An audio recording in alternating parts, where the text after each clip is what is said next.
Hi viewers, welcome to our channel. ప్రస్తుతం మనతో పాటు దాము బాలాజీ గారు సీనియర్ జర్నలిస్ట్ ఉన్నారు. వారితో ఒకసారి మాట్లాడదాం. సార్ నమస్కారం. సార్ నమస్తే. సార్, అల్లు అర్జున్ గారికి పోలీసులు కోర్టులో షాక్ ఇచ్చారు అని చెప్తున్నారు సార్. అంటే బెయిల్ ఇవ్వద్దు అని చెప్పేసి గట్టిగా ఆర్గ్యుమెంట్ చేశారని కూడా వార్తలు వినిపిస్తున్నాయి. మరి నిజంగా నిన్న కోర్టులో ఏం జరిగింది? పోలీసులు అసలు ఇవ్వద్దు బెయిల్ అని చెప్పేసి గట్టిగానే ఆర్గ్యుమెంట్ చేస్తారు. ఎందుకంటే మనం అంతకుముందే చూస్తాం మీడియాలో రోజుకొక న్యూస్ బయట పెట్టి, రోజుకొక సాక్ష్యాలు బయట పెట్టి అల్లు అర్జున్ గారిది తప్పు అని చెప్పేసి ప్రూవ్ చేసే ప్రయత్నం చేశారు. మరి అంతే గట్టి ఆర్గ్యుమెంట్స్ కోర్టులో కూడా చేస్తారు, వీక్ గా వదిలేశారు. మీరేం చెప్తారు? నిన్న సెకండ్ అడిషనల్ మెట్రోపాలిటన్ సెషన్స్ కోర్టులో అల్లు అర్జున్ బెయిల్ పిటిషన్ సంబంధించి పోలీసులు కౌంటర్ వేశారు. పోలీసులు అంటే ఇక్కడ పబ్లిక్ ప్రాసిక్యూటర్ రామకృష్ణ, ఆయన తన కౌంటర్ వేశారు.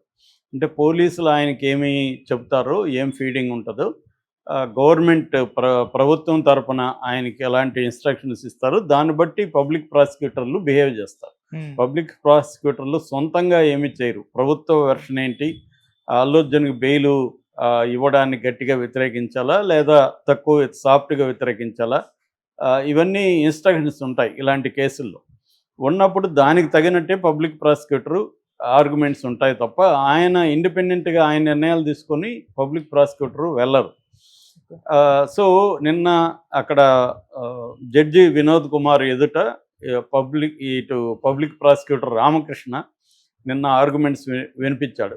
ఆయన ప్రధానంగా ఏంటంటే అల్లు అర్జున్కి బెయిల్ ఇవ్వకండి, ఎందుకంటే ఇతను ప్రధాన నిందితుడు, ఇతని వల్లే ఆమె రేవతి అనే మహిళ చనిపోయింది, వాళ్ళ బాబు సీరియస్ కండిషన్లో హాస్పిటల్లో ఉన్నాడు ఇప్పటికీ. సో ఇతను రావద్దంటే కూడా ఇతను వచ్చాడు. సో ఇతనికి బెయిల్ ఇస్తే ఇతను ఇన్ఫ్లుయెన్షియల్ పర్సను, చాలా పలుకుబడి ఉన్న వ్యక్తి కాబట్టి సాక్షుల్ని ప్రభావితం చేస్తాడు అనేది నెంబర్ 1. నెంబర్ 2 ఏంటంటే ఇతను పోలీసులకి సహకరించట్లేదు, అందుకనే అరెస్ట్ కూడా చేయాల్సి వచ్చింది, విచారణకి సహకరించలేదు అనేది నెంబర్ 2. ఈ 2 పాయింట్లతో మాత్రమే ఆయన కౌంటర్ చేశాడు. మామూలుగా ఏంటంటే bail is the rule, jail is exception అనేది సుప్రీంకోర్టు అనేకసార్లు చెప్పింది. ఏ దీంట్లో అయినా బెయిలు ఇవ్వడం అనేది రూల్గా పెట్టుకోవాలి అని, అది సెలబ్రిటీస్కైనా మామూలుకైనా.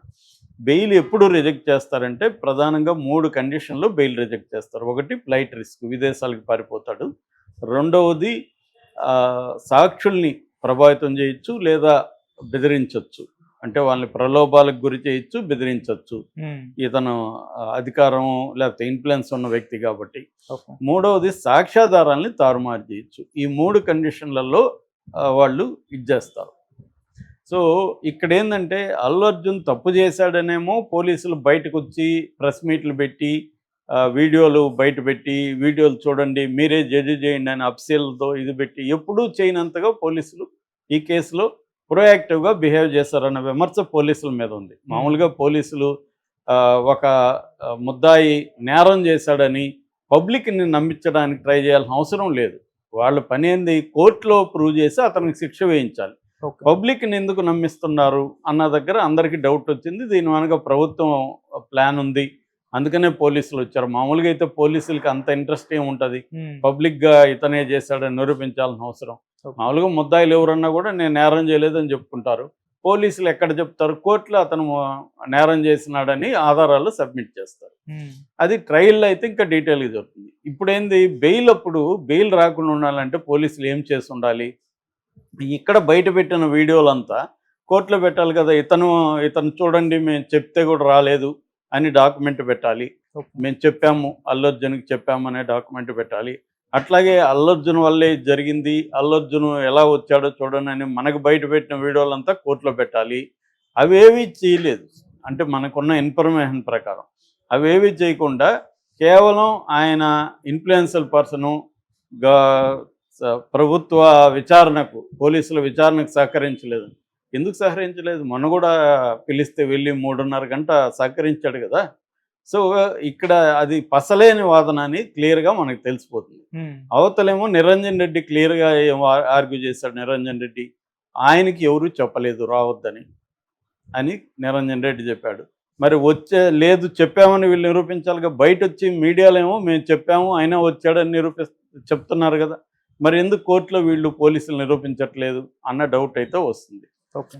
రెండవది నిరంజన్ రెడ్డి చెప్పింది ఏంటంటే ఈయన మీద పెట్టిన 2 సెక్షన్లు ప్రధానంగా 105 బిఎన్ఎస్ అంటే culpable homicide not amounting to murder. Culpable homicide అంటే నాలెడ్జి, నేను ఈ పని చేస్తే ఎవరైనా చనిపోవచ్చు అనే నాలెడ్జ్ ఉండి కూడా ఆ పని చేయడం, అంటే ర్యాష్గా డ్రైవ్ చేస్తే మనుషులు చనిపోవచ్చు అనే నాలెడ్జ్ ఉండి కూడా ర్యాష్గా డ్రైవ్ చేసి ఎవరైనా చనిపోతే అప్పుడు ఈ సెక్షన్ పెడతారు.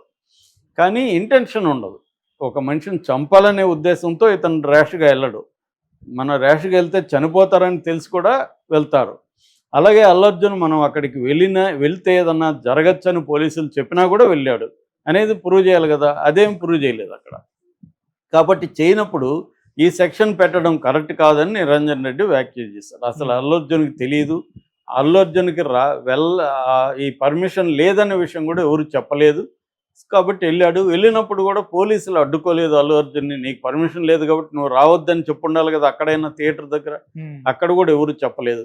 అలాగే ఈ సంఘటన జరిగిన దానికి అల్లు అర్జున్ 40 అడుగుల దూరంలో ఉన్నాడు.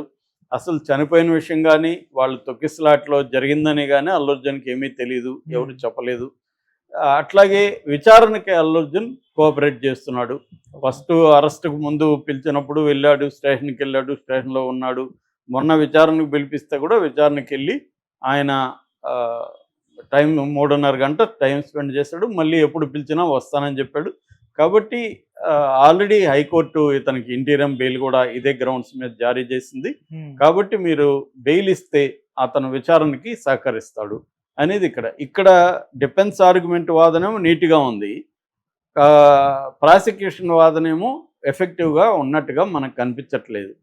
అంటే కొంతమంది లీగల్ ఎక్స్పర్ట్లు కూడా చెప్తున్న ఇదేంటంటే ఏదో జరిగింది, ఆల్రెడీ ఒక ఒప్పందానికి వచ్చారు ప్రభుత్వం తరపున, ఇటు అల్లు అర్జున్ తరపున దిల్ రాజు ఈ డీల్ కుదిర్చాడు కాబట్టి ప్రభుత్వం కొద్దిగా స్ట్రాంగ్గా లేదు, అందుకనే విచారణకు కూడా ఎందుకు పిలిపించారంటే విచారణకు ఆల్రెడీ వస్తున్నాడని రేపు కోర్టులో డిఫెన్స్ లాయర్ ఆర్గ్యుమెంట్కి అనుకూలంగా ఒకసారి విచారణకు పిలిపిస్తే విచారణకు వస్తున్నాడు కదా, వాళ్ళకి కావాల్సింది ఏంటి, విచారణకు రావాలి. అట్లాగే సాక్షుల్ని బెదిరించకూడదు, సాక్ష్యాధారాలను తారుమారు చేయవు, అవేమి చేస్తున్నట్టు ఇప్పటివరకు అతని మీద ఏమి లేవు కదా. నిజానికి పోలీసులు ఏం చెప్పి ఉండాలి, ఎవరైతే కంప్లైంట్ ఇచ్చారో వాళ్ళకి 2 కోట్లు అనౌన్స్ చేస్తాడు అల్లు అర్జున్, అంటే అతన్ని ప్రలోభపరుస్తున్నాడు, ఇది కదా చెప్పాలి.